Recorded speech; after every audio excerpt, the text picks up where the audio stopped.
A Michigan Walgreens fired one of its pharmacists after he pulled a gun on these two armed robbers. The whole thing was caught on surveillance tape. Take a look at it for yourself. You're going to see one of these men holding up a Walgreens manager there with a gun to his back. Just watch with him. There it is. Now, the men then jump over the counter in the very back of the store where the pharmacist worked. You see it there. The pharmacist fires 3 times at the robbers. There he is with a gun in his left hand, and the men take off.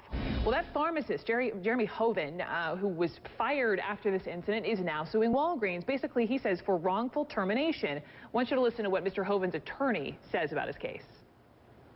Mr. Hoven, by way of this lawsuit, is challenging Walgreens' right to fire him for exercising his right of self-defense. Let me bring in Sunny Hassan. And Sunny, just so I'm getting this straight, you have Michigan public policy states that citizens have a right to defend themselves. Mr. Hoven is saying Walgreens violated his rights of self-defense by firing him. Walgreens says he violated company policy.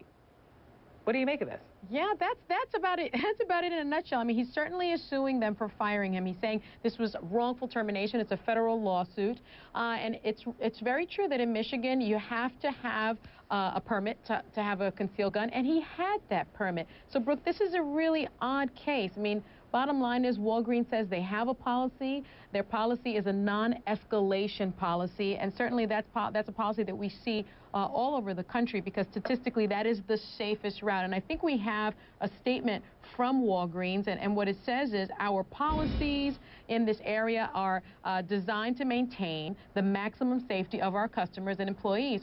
Store employees receive comprehensive training on our company's robbery procedures. Okay. Now, he says he never saw these procedures and how to react in response to a potential robbery situation. But you know what I think is so interesting about this? What's that? Brooke?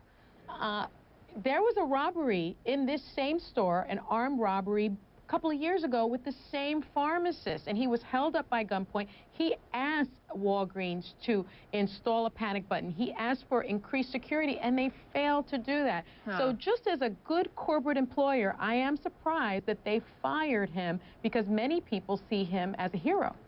So given that history, given the fact that, you know, Mr. Hoven says, look, I was never given, a manager never sat me down and told me about this policy, what do you think his chances are of winning the case? You know, I think he has a good chance. Remember, in a civil case, it's just a preponderance of the evidence. It's a much lesser standard than in a criminal case. And I guarantee you, if he tries this case in front of 6 or 12 jurors, I don't know that he's going to find a panel that is going to side with Walgreens when you have someone like this who many people are saying is a hero and think that what Walgreens did was really just not being a very good corporate employer. So it's something that won't go away for anytime soon. I'm sure Walgreens wants it to, but that's not going to happen. Yeah, we'll follow it.